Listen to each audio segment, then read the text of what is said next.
You have prayed for something. You have desired it deeply, and yet it seems to remain just beyond your reach, as though separated from you by an invisible wall. You may have asked yourself, why does my heart long for this if it cannot come to me? I want to reveal to you today a law that has been working in your life all along, whether you knew it or not. Your mind is a magnet not for what you want, but for what you love. And there is a vast difference between the two. When you want something from a feeling of absence, you are affirming the very lack that keeps it away. But when you love something, when you dwell upon it with warmth, with gratitude, with the quiet certainty that it already belongs to you in spirit, you draw it closer through the magnetic power of your subconscious mind. This is not wishful thinking. This is spiritual law. And once you understand it, you will never again wonder why some prayers are answered and others seem to go unheard. For years, perhaps, you have been told that desire is the beginning of manifestation, and in a sense this is true. But desire alone is not enough. Desire that comes from emptiness, from longing, from a sense of being without this kind of desire does not magnetize. It repels. Think of the times you have wanted something desperately. A position at work, a healing in your body, a change in a relationship. You wanted it so intensely that you could think of little else. And yet the more you wanted it, the more it seemed to elude you. Why? Because your wanting was rooted in the belief that you did not have it. Every time you said, I want this, your subconscious mind heard, I do not have this. And the subconscious mind, being the faithful servant, that it is accepted that belief and brought forth more experiences of not having. You see, the subconscious does not respond to your words. It responds to your feeling. It responds to the emotional conviction behind your thoughts. If your predominant feeling is one of lack, of separation, of yearning from a distance, then that is what your subconscious will continue to create for you. I have seen this in countless lives. A man wants financial security, but he thinks about money from a place of fear and worry. He checks his accounts with anxiety. He imagines bills he cannot pay. He wants abundance, yes, but he loves the worry more. And so his mind magnetizes more experiences that give him reason to worry. A woman wants companionship, but she dwells on her loneliness. She imagines herself rejected, overlooked, unworthy of love. She wants a partner, yes, but she loves the familiar feeling of being alone more than she loves the vision of being cherished. And so her subconscious keeps her in that familiar state. This is not punishment. This is law. The subconscious mind does not judge. It simply accepts the feeling tone you give it and reproduces it in your outer world. You see now how wanting can become a barrier. The moment you shift from wanting to loving, from longing to dwelling, everything changes to love. something in the spiritual sense is to contemplate it with joy, to feel it as though it were already yours, to give thanks for it before it appears in form. This is the magnetic power I am speaking of. When you love health, you do not dwell on illness. You do not rehearse symptoms in your mind or speak endlessly of what is wrong. Instead, you contemplate vitality. You imagine yourself strong, radiant, filled with energy. You feel gratitude for the life force flowing through you right now. And as you dwell in that feeling, your subconscious mind begins to draw the conditions of health into your experience. When you love prosperity, you do not count what you lack. You do not compare yourself to others or measure your worth by the balance in your account. Instead, you contemplate abundance. You see yourself as a channel through which infinite supply flows.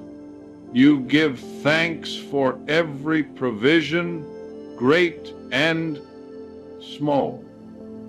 And as you dwell in that feeling, opportunities, ideas, and resources are drawn to you as naturally as iron to a magnet. This is not pretending. This is not ignoring reality. This is recognizing a greater reality, the reality of the invisible law that governs all manifestation. What you love, you draw near. What you fear, you also draw near. For love and fear are both forms of intense feeling, and the subconscious responds to feeling, not to logic. The key, then, is to redirect your emotional energy to fall in love not with the absence of what you desire, but with the presence of it in your inner vision. When you hold an image in your mind with warmth, with affection, with the kind of loving attention you would give to something precious, you are magnetizing. You are impressing your subconscious with the conviction that this thing is real, that it is yours, that it belongs to you by divine right. And the subconscious, being the faithful servant, begins to arrange circumstances, guide your actions, and open pathways that bring the invisible into the visible. This is faith in action. Faith is not hoping, faith is accepting. It is loving the unseen as though it were already present. Can you feel that quiet certainty stirring within you now? Let me show you how to practice this law in your daily life. Begin each day by choosing one thing you desire, not from desperation, but from a place of spiritual aspiration. It may be health, prosperity, harmony in your home, clarity in your work, or peace in your heart. Choose one. Now, instead of saying, I want this, say, I love this, and feel the difference. When you say, I love the feeling of vibrant health, you are not begging for it. You are dwelling in it. You are giving your subconscious the feeling tone of health, and it begins to work on your behalf to produce the conditions that match that feeling. Sit quietly for a few moments. Close your eyes. Imagine yourself living in the reality of your desire, not someday now, See it clearly. Feel it fully. Let yourself experience the joy, the relief, the gratitude of having it. If you desire a harmonious relationship, do not imagine the arguments or the distance. Imagine the warmth. Imagine the laughter, the understanding, the quiet companionship. Feel yourself loved and appreciated. Dwell there. Love that vision. Let it fill your heart with gladness. If you desire meaningful work, do not dwell on the jobs you did not get or the recognition you feel you lack.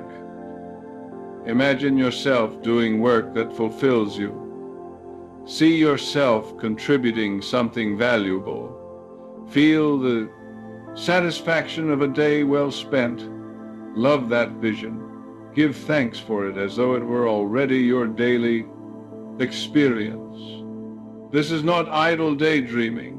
This is deliberate impression upon the subconscious mind. You are teaching your deeper self what to create. And here is something vital. You must love your vision more than you love the old story. Many people hold a vision for a moment, but then they return to the familiar narrative of lack. They spend 5 minutes imagining abundance and 5 hours rehearsing scarcity. They spend a moment in gratitude and the rest of the day in complaint. And they wonder why nothing changes. You must give your subconscious a consistent feeling. You must dwell in the love of your ideal more than you dwell in the fear of its absence. I knew a woman once who longed for reconciliation with her sister. They had not spoken in years. She wanted it desperately, but every time she thought of her sister, she felt anger, resentment, old wounds. She wanted peace, but she loved the grievance more. I told her, you must forgive in your heart first. You must imagine the reconciliation before it happens. See your sister's face filled with warmth. Imagine embracing her. Feel the relief and the joy of restored harmony. Do this every day until it feels more real to you than the estrangement. She began to practice this. At first it felt forced, but she persisted. Day by day, she dwelt on the vision of peace. She spoke to her sister in her imagination with love. She gave thanks for the healing that was taking place in the invisible realm, and within a few weeks, her sister reached out. A letter arrived, simple, kind, filled with the same longing for reconciliation. The outer world had reflected the inner work. This is the law. What you love, you magnetize. And this is where understanding becomes demonstration. There is another element to this magnetic power, and it is gratitude. Gratitude is love directed toward what is already present. When you give thanks for the good you have now, no matter how small it may seem, you are telling your subconscious that you live in a state of sufficiency, not lack. The person who is grateful for a single flower sees more beauty than the person who overlooks an entire garden. Gratitude opens the door for more to come. It is magnetic because it affirms abundance, not scarcity. So as you love your vision, also love your present blessings. Give thanks for your health, even as you claim greater vitality. Give thanks for the provision you have, even as you open yourself to greater prosperity. Give thanks for the relationships you cherish, even as you draw new connections into your life. This is not settling. This is recognizing that the law of increase works through appreciation, not through complaint. Let me also say this: love what you desire for its own sake, not merely for what it will do for you. Love health because life is precious. Love prosperity because it allows you to serve and to give. Love harmony because peace is the natural state of the soul. When your love is pure, when it is not entangled with ego or desperation, it becomes even more magnetic. The subconscious responds to sincerity. It knows the difference between grasping and receiving. Think of a moment when you believed and it worked. Perhaps you needed guidance and you trusted that the answer would come, and it did. Perhaps you needed help and you felt certain that assistance was near, and it was. In those moments, you were not anxious. You were not forcing. You were loving the certainty of a benevolent universe responding to your need. That is the feeling I am asking you to cultivate now, deliberately, for the things you desire most. Your mind is a magnet for what you love, not for what you fear, though fear too is magnetic, not for what you want from a place of emptiness, for that only affirms the emptiness, but for what you love with warmth, with faith, with the quiet joy of one who already possesses in spirit what has not yet appeared in form. You do not need to beg. You do not need to strain. You need only to dwell in the feeling of your answered prayer, to hold your vision with affection, to give thanks as though it were already done. The subconscious mind is always listening. It is always faithful. It takes the feeling you give it and weaves it into the fabric of your life. And so I say to you now, choose what you will love. Choose what you will dwell upon. Choose the vision that makes your heart glad and return to it often. Let it become more familiar to you than the old. Narratives of lack. You are one with infinite intelligence. The same power that creates worlds is at work within you. It knows how to bring forth what you truly desire. It knows the way even when you do not. Your part is to love, to believe, to give thanks, to rest in the certainty that what you have accepted in consciousness must appear in experience. Draw it closer now, not with force, but with love. And watch as the invisible law makes itself known in your life, quietly, perfectly, and in ways more wonderful than you could have planned. All is well. The law is working, and you are free to love the life you were meant to live. Amen.